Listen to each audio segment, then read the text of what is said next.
So once in a while I just have that urge to buy something, and sometimes it's just not just about the watch, it's about finding something that you like, being excited for when it arrives, how good will it be, will I like it, will it looks good. And instead of spending thousands of dollars or hundreds of dollars on watches, sometimes I just want to get something cheap off AliExpress, like this Chenxi CX8205 Diver right here. It might look a bit familiar, and it has probably the worst bezel that I've ever seen on every watch, and I've had a lot of watches, but this is just ridiculous. So let's take a look today. This is what it comes with. Literally a plastic Ziploc bag. That's all that it is, and then it has this beautiful Chenxi tag, which is just plastic, and then just have this beautiful bag, man, that says Chenxi. Let's get it out of here, Merle. So, specifications. We have a 43.5mm case, and it makes the watch very big, combining it with the look-to-look of 50mm. It's not that thick, with 30mm thickness of the case, and the listing said it was 20mm, but the bracelet is 22mm actually. So let's take a look at the dial first. We see a waffle pattern dial, which actually probably is the best thing that this watch has. It's nice and horizontal. It's not that bad done, but then we immediately go to the logo and to the water-resistant chronometer official certified watch with a quartz movement. All the cheap brands do it. They just copy the text straight off another model.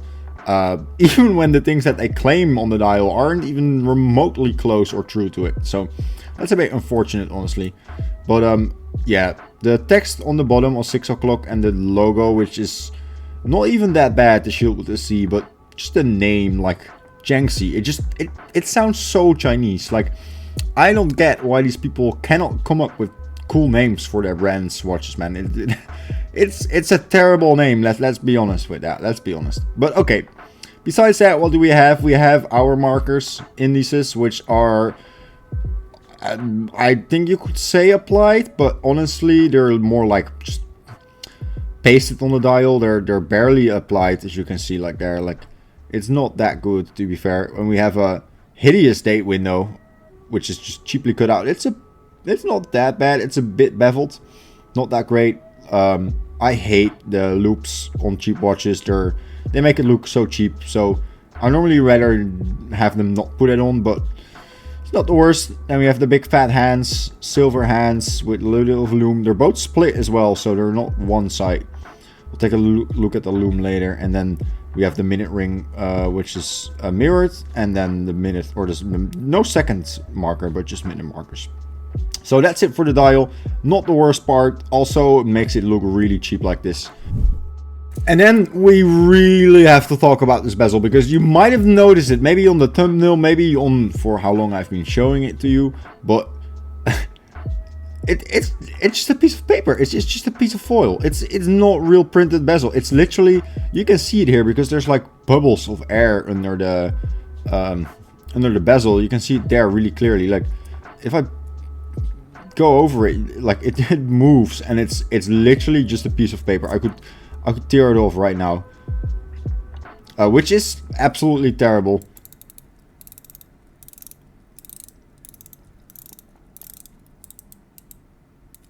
It's there's no tension at all. It's just like you can touch it with like one finger and it goes super easily. I guess it's 60 clicks. There's a lot of play on the bezel. And it's a bit of a problem with those really cheap dive watches. I mean, the Inca Seda that we reviewed a couple days ago, I will put a link in the description right there somewhere, was probably better, but this is just not good. It's polished the same as the case. Let's go to the case, actually. So it has a really big case, obviously, and you can just tell it's alloy, and it's super highly polished. It doesn't look good at all, honestly, which is a bit unfortunate. You can just feel how light it is as well. Like, there's no weight to it. It looks cheap. It is cheap. It's super highly reflective. Your fingerprints get on it very easily. So it's all negative so far, man. I don't really know what else to say about it. Like, it was fun. It looks fun. It doesn't even look that bad from a distance. But if you go look a little bit closer, this is just not good. The Inca Seda was a lot better. Timex watches would be a lot better. Let's take a look at the crown. A really small crown with crown protectors that we see on the normal case as well. It works. You can put it out twice. It goes really easy. It's hard to put the time, honestly. And then when you put it back in, you can see that the minute hand just jumps to another time. And then the date, which is very inside as well because the cheap movement probably that's in there. Yeah, what else is there to say? Caseback. I haven't even taken the sticker off. Let's look at the caseback. Normal snap-on caseback marked with a Chenxi thingy, water resistant, stainless steel back, probably the only stainless steel. Doesn't look that bad, honestly, but you can tell also it's really cheap printing. It's nothing fancy, nothing special. And then yeah, the bracelet. Well, I think if anything, the bracelet is polished in the middles and or highly polished on the end links or on the side links, and then a bit more brushed in the middle, which definitely looks good and probably is the most detailed thing on there. It doesn't is the super reflective mirror polishing on alloy just doesn't look good. So I think the brushed things actually look good, but you can just tell it's really cheap. Normal thingy that doesn't really close well. You have to like really put it in there. It is actually signed and it's not printed on there. It's engraved in it. So if anything, that's a plus side. I don't really mind that. Normal clasp, and yeah, not super good. It has folded links, so it's a terrible thing to do to resize. I rather have pin and collar than fucking folded bracelets. But yeah, let's get it on the wrist actually. Before we put the watch on the wrist, I would ask you to consider to subscribe to the channel. My name is Robin from Watchera, and I have everything from a $30 Vostok to a 6,000 Grand Psycho. I would like to review a lot more watches, so let me know down below in the comments what watch would you like me to see review next. Let's put it on the wrist, shall we? Alright, there we go. On the wrist, and as you can tell straight away, like, it wears very big. I don't have the biggest wrists in the world, and it's just too big to me. And I knew this from the beginning. I knew it would be pretty big, but it's not very comfortable to wear. I mean, the bracelet is terrible. It's has some thingy, so I probably should move it more there, but it's just not the best. There's, I guess, it feels like plastic. It's not, it doesn't really feel like glass. It's like the cheap crystal that you can get. I mean, it's not the worst. The reflective light isn't that bad. You can see if I point it towards the mirror, there's some reflections, but honestly, just straight away, it's not the worst. I don't really mind it that way, but